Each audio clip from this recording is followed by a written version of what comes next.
Shalom bien-aimés dans le Seigneur. Nous sommes dans la joie de vous apporter la parole de Dieu. Et aujourd'hui, je vais continuer un thème que nous avions commencé la fois dernière. Que nous avons intitulé « Comment découvrir l'héritage spirituel de sa vie » ou « Comment découvrir son héritage divin ». Et j'avais parlé que l'héritage spirituel ou l'héritage divin, c'est le plan et le but de Dieu qu'il vous a donné lorsque vous êtes venus sur la terre. Lorsque je parle de l'héritage spirituel, je ne fais pas allusion à la vie spirituelle, à l'héritage d'hériter le royaume de Dieu. Je ne parle pas aux bénédictions que nous avons en Jésus. Et ça n'a rien à voir avec l'héritage matériel. Mais c'est le plan que Dieu a préétabli avant la création du monde et qui vous a confié pour que vous puissiez l'accomplir.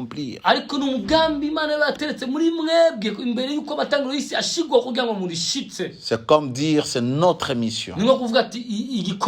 Alors aujourd'hui, je vais parler de 5 étapes majeures pour découvrir votre héritage divin. Et lorsque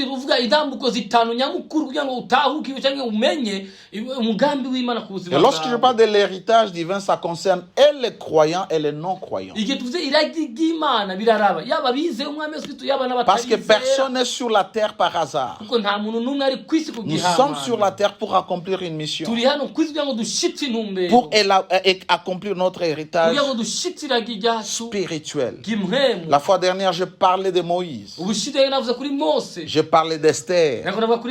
Je parlais de Jésus, de David. Et même de l'apôtre Paul. Et aujourd'hui, je vais beaucoup plus m'appesantir sur l'apôtre Paul. Alors, la première étape, dans la découverte du but de notre vie ou de notre héritage spirituel,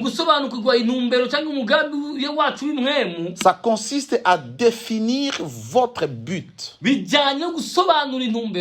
est l'ultime appel de Dieu dans votre vie. Le plus grand appel de Dieu dans votre vie. Vous pouvez avoir d'autres appels, mais il y a un appel primordial. Vous devez le définir. Vous devez le connaître. Vous devez savoir, vous êtes appelé dans ce monde à faire quoi. Et comme je l'ai dit, je vais parler de l'apôtre Paul. Il a réalisé son appel. Et il a su qu'il était un évangéliste. Son apostolat était basé sur l'annonce de la bonne nouvelle. Ça, nous le lisons dans Romains chapitre 1er, verset 1. La Bible dit, Paul, serviteur de Jésus-Christ, appelé à être apôtre. Il est appelé à être apôtre. C'est ça son appel. Il était apôtre, mis à part pour annoncer l'évangile de Dieu. C'est sa mission. La mission ou la fonction qu'il va exercer sera celui d'un évangéliste. Celui d'annoncer l'évangile de Dieu, qui est l'évangile de Jésus-Christ, ou l'évangile du Christ, que nous appelons aussi l'évangile de la grâce. Son appel, c'est qu'il est un apôtre. Il n'est pas un pasteur. Il n'est pas un homme d'affaires. Il est un apôtre, mais dont la mission est d'annoncer l'évangile de Dieu. Alors lorsque vous lisez le mot pour, mis à part, pour signifie tout simplement dans le but de. Dieu l'a mis à part comme Jérémie dans le but d'annoncer l'évangile de Dieu. Lisons aussi Romains chapitre 15, versets 18 à 21. 18 à 21, il est dit ceci. Car je n'oserais mentionné aucune chose que Christ. Je vais reprendre. Car je n'oserais mentionner aucune chose que Christ n'a pas faite pour moi pour amener le païen à l'obéissance.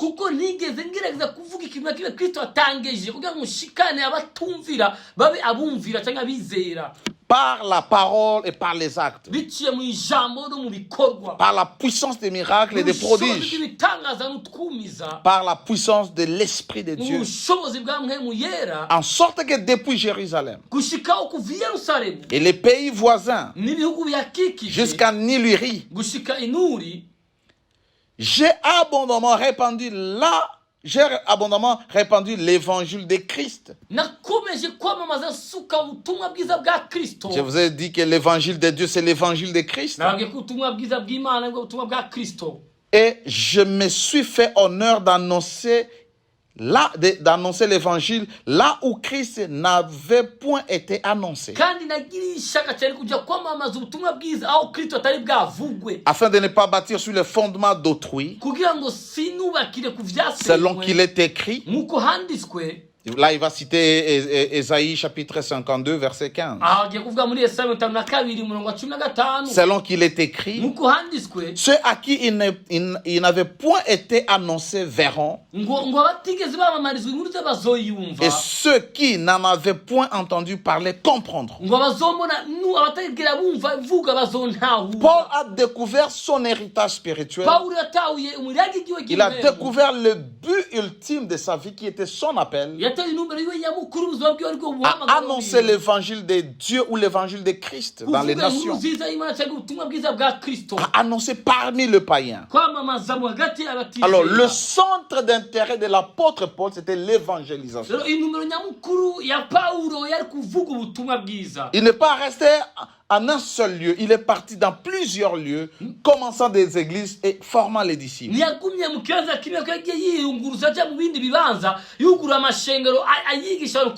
Votre héritage divin,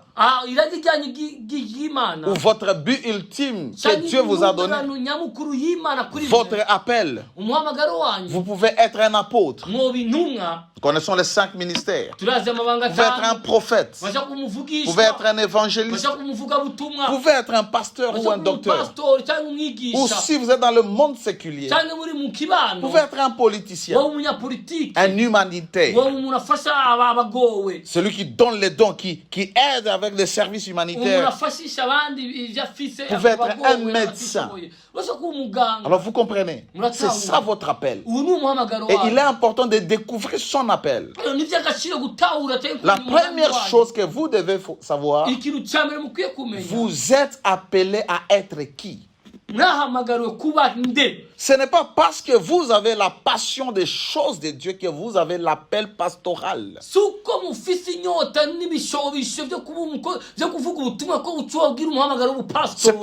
n'est pas parce que vous avez senti de commencer une chambre de prière que demain vous allez vous annoncer que vous êtes pasteur.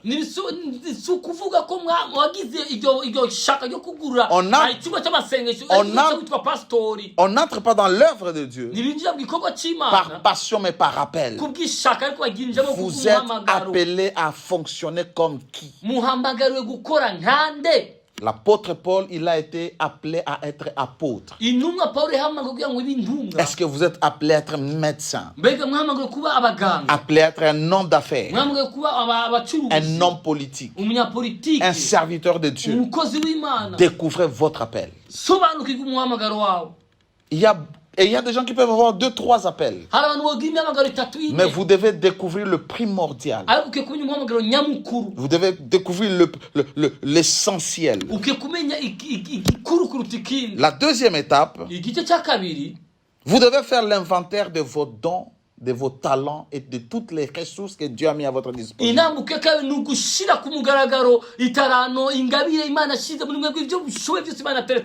Tout ce qui est en vous et qui est connecté à votre appel, ça va vous aider à ne pas vous éparpiller.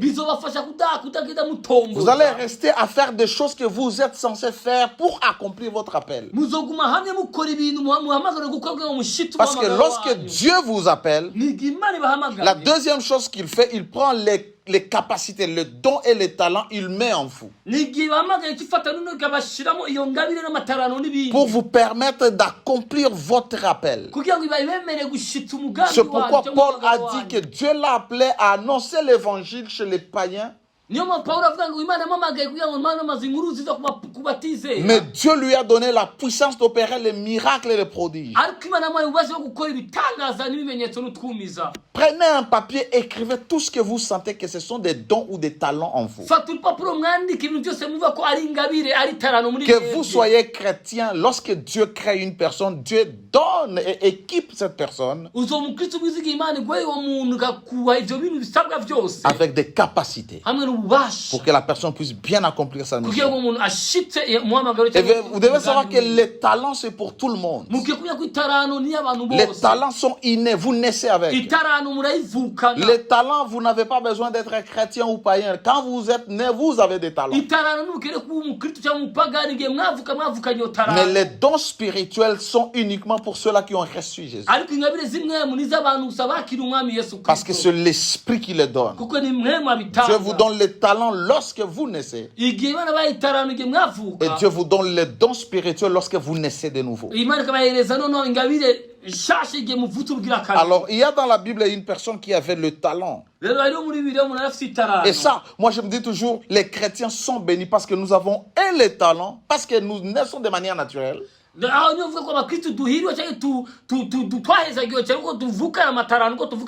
Et nous avons les dons spirituels. Et une des particularités, c'est que Dieu peut vous rendre capable, ou il peut oindre aussi vos talents, pour que vos talents soient particuliers. Alors je vais lire ce verset d'une personne qui avait le talent et que Dieu a oint cela. C'est Exode chapitre 31, versets 1 à 5. La Bible dit, l'Éternel parla à Moïse et dit, sache que j'ai choisi Betsalel, fils d'Uri, fils d'Ur, de la tribu de Juda. Je l'ai rempli de l'Esprit de Dieu, de sagesse, d'intelligence et de savoir, les savoir-faire, et les savoir pour toutes sortes d'ouvrages. Je leur rendis capable de faire des inventions, de travailler l'or, l'argent et les reins, de graver les pierres enchâssées, de travailler le bois et d'exécuter toutes sortes d'ouvrages. Cet homme, non seulement il a l'Esprit de Dieu, mais il a le talent d'ingéniosité, d'ingénieur, de créateur. Je peux dire qu'il était comme un bijoutier. Il était quelqu'un qui faisait la sépulture, il faisait le bois. Ce sont des talents. Parce que même un païen peut devenir menuisier. Un païen peut avoir le potentiel de faire le bijou. Mais cet homme était différent. Dieu l'a oint pour qu'il soit capable de travailler dans le domaine de ses talents. C'est-à-dire, en tant que chrétien, Dieu peut oindre vos talents. Un jour, j'ai prié pour un de nos frères à l'église qui était chargé de faire la photographie. Il est chargé de médias.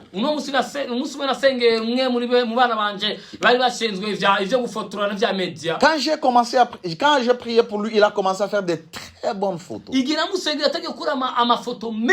Quand il traite les photos, il les traite bien.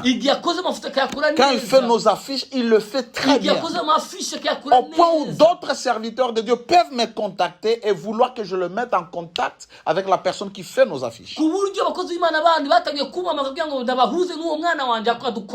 Alors, comme il devait se reposer et entrer en prière pendant un temps,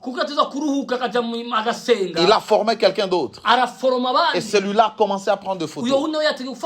Et j'ai remarqué que les photos n'étaient pas du tout bonnes. Je l'ai appelé aussi. Et j'ai prié que Dieu lui donne la grâce de travailler avec un esprit excellent. Et le dimanche qui avait suivi, il a fait des photos très bien, comme la personne, comme son mentor, je peux dire.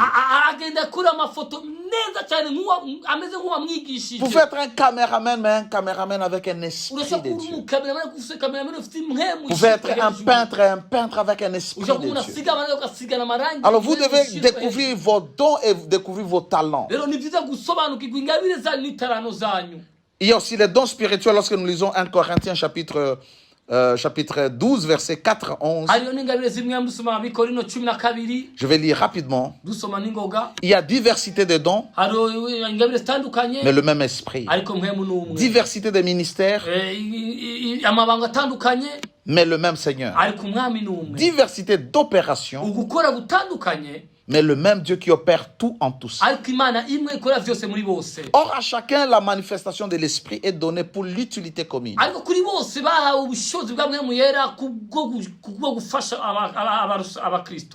En effet, à l'un est donné l'esprit de par l'esprit une parole de sagesse. C'est un don spirituel. À un autre, une parole de connaissance. À un autre, la foi. Mais le même esprit. À un autre, les dons de guérison. Par le même esprit. À un autre, les dons d'opérer des miracles. À un autre, la prophétie. À un autre, le discernement des esprits. À un autre, la diversité des langues. Et beaucoup de gens ne comprennent même pas ça. Les dons de parler en langue. À un autre, l'interprétation des langues. Un seul et même esprit opère toutes ces choses, les distribuant à chacun en particulier comme il veut. C'est-à-dire, lorsque vous recevez le Seigneur Jésus, l'Esprit de Dieu vous dote des dons. Par exemple, vous pouvez être un apôtre et Dieu vous donne les dons d'enseignement. Dieu vous donne les dons de guérison. Dieu vous donne les dons de prophétie ou de révélation. Dieu vous donne les dons de paroles de sagesse ou les paroles de connaissance. Mais vous avez d'abord un appel. C'est pourquoi tous les apôtres ne peuvent pas opérer dans les dons de prophétie ou dans les dons de paroles de connaissance. D'autres peuvent être apôtres, mais ils travaillent beaucoup plus dans l'enseignement. Alors vous devez comprendre que lorsque Dieu vous appelle, il vous donne les dons. Par exemple, je suis un apôtre et Dieu m'a donné la capacité d'enseigner. Et comme talent, c'est-à-dire le talent peut travailler même si vous n'êtes pas chrétien. Dieu m'a donné la capacité d'écrire, c'est-à-dire je suis un écrivain. Et dans notre église, chaque mois pendant 2 ans maintenant, j'écris les dévotionnels pour chaque mois.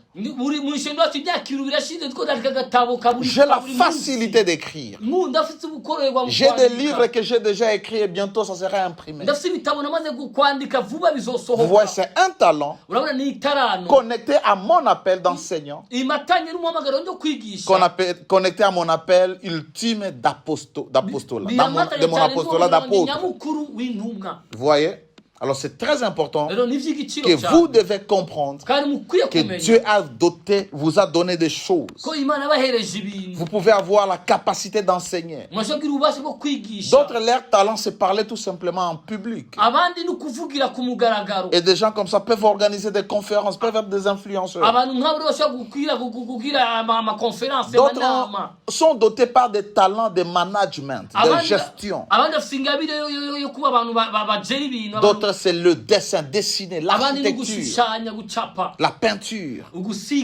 D'autres, c'est les chants, etc.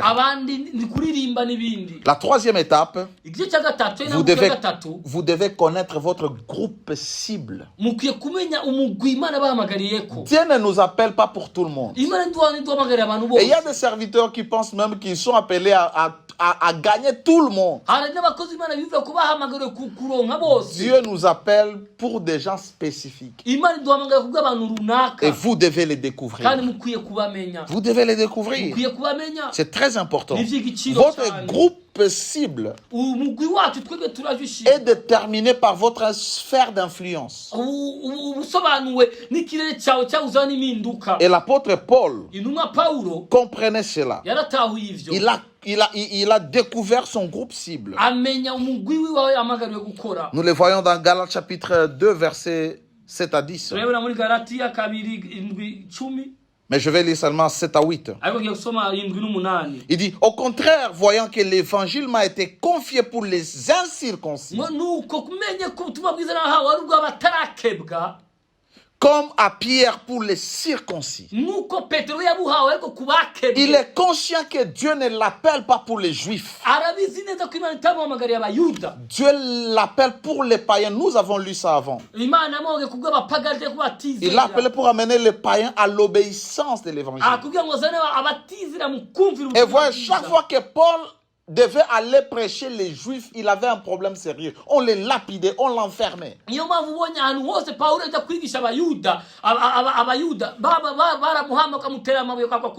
a été appelé pour les païens, pour les gentils. Le verset 8, il dit, car celui qui a fait de Pierre l'apôtre des circoncis a aussi fait de moi l'apôtre des païens.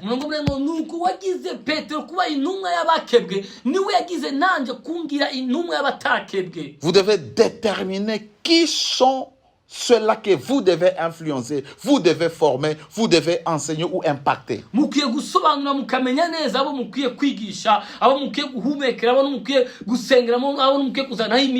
y a des gens que Dieu peut appeler, c'est pour les gens ordinaires.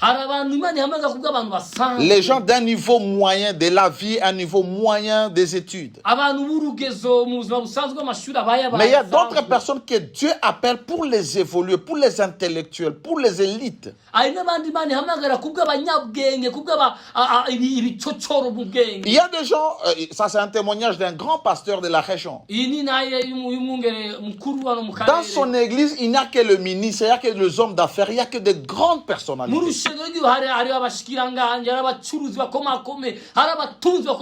Et même si vous l'amenez quelque part, lorsqu'il commence une église, c'est ça son onction, c'est ça son appel. C'est pourquoi même quand vous êtes appelé par Dieu, ne vous battez pas avec tout le monde et cherchez les gens qui vont comprendre votre message, qui vont comprendre votre vision, qui doivent embrasser ce que Dieu vous a donné.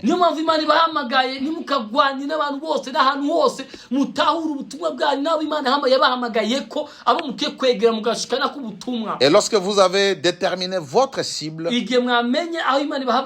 il est important de comprendre que ça doit être quantitatif et qualitatif. Vous devez savoir combien de gens vous voulez influencer. Vous voulez savoir quelle catégorie de gens vous voulez influencer. C'est ça la qualité. La quantité, c'est le nombre de personnes que vous voulez atteindre. C'est-à-dire vous devez être intentionnel en les faisant. Il est en train de dire, ça vous pouvez lire à la maison. 1 Corinthiens 9, 22 à 26. Il est tout simplement en train de montrer comment est-ce qu'il a été discipliné pour prêcher l'évangile. Il s'est imposé la discipline. Il s'est imposé une discipline sévère. Il a traité durement son corps afin de prêcher, afin d'accomplir l'héritage spirituel. Lorsque nous lisons 26 à 27, il dit, c'est pourquoi si je cours, ce n'est pas à l'aveuglette, c'est la version Semeur. Excusez-moi. Et si je m'exerce à la boxe, ce n'est pas en donnant de coups en l'air. Je traite durement mon corps.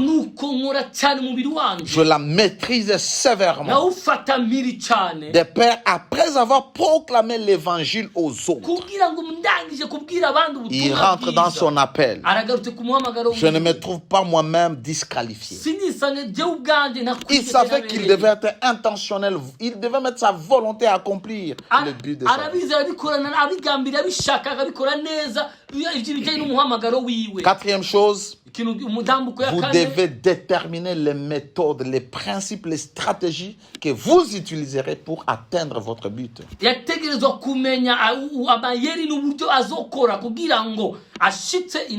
Et votre but sera accompli au niveau de votre cible, votre groupe cible.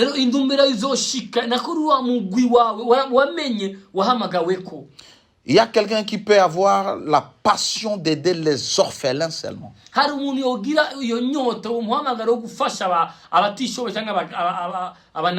Quelqu'un d'autre, il peut vouloir tout simplement gagner plusieurs sœurs qui sont dans la prostitution, juste pour que ces personnes puissent avoir une bonne vie et puissent avoir confiance en elles.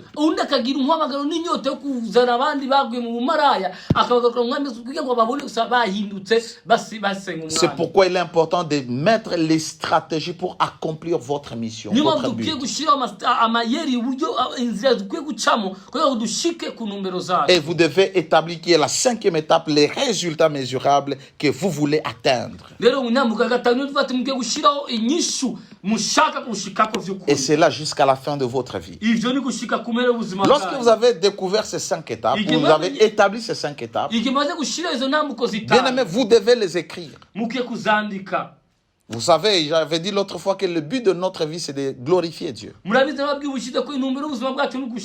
Alors, vous pouvez écrire, par exemple, moi je peux dire, moi, Abel, je veux vivre pour glorifier Dieu en tant qu'apôtre. N'est-ce pas? Et je vais énumérer la cible que je vais toucher. Je vais peut-être enseigner 150 pasteurs ou 150 disciples qui vont former 750 autres pasteurs et qui gagneront 25 000 personnes à Jésus. Et toutes ces personnes vont manifester le caractère de Christ et les valeurs du royaume dans toutes les couches de la société. Et cela, je vais le faire pendant 40 ans. Par exemple, si j'ai 40 ans aujourd'hui et je découvre cet enseignement, je me dis peut-être Dieu peut me donner à aller jusqu'à 80 ans. Et là, je me dis qu'à 80 ans, peut-être je laisse maintenant le ministère. Je vais écrire avant ma retraite, où je vais accomplir cela jusqu'à ma retraite. C'est-à-dire, d'ici 40 ans, je dois réaliser ma mission, poursuivre mes objectifs, chercher des hommes que je vais former et qui vont atteindre ce que j'ai comme héritage. Et là, je serai en train d'accomplir ma mission. Quelqu'un peut écrire jusqu'à la fin de ce jour. Mais vous devez connaître votre appel, vos dons, qui sont les ressources que Dieu vous donne, les moyens que vous allez faire pour atteindre vos objectifs. Allez-vous écrire des livres qui doivent impacter autant de personnes? Allez-vous enseigner les gens? Allez-vous organiser des conférences? C'est vous qui les savez. Bien-aimés dans le Seigneur, vous êtes ici sur la terre pour accomplir une mission. C'est ça votre héritage que vous avez reçu. Comme je l'avais dit autrefois, j'avais commencé cet enseignement avec une question. Qu'est-ce que vous avez dans votre vie pour lesquels vous pouvez accepter de tout perdre? Et je vous avais promis que je terminerai aussi avec une question que je vais vous poser. Qu'est-ce que vous pouvez faire de tout votre mieux pour accomplir l'héritage divin pendant tous les restes de votre vie? Il n'a jamais été trop tard. Vous pouvez dire, si Dieu m'accorde la vie, d'avoir encore 20 ans, voici des choses que je vais accomplir. Voici des gens que je vais influencer. Voici des choses que je vais réaliser. De maisons que je vais construire. Des choses que je vais faire. Tu peux te dire, je vais jusqu'à la fin de mes jours. J'aimerais payer les études de 100 personnes à l'université.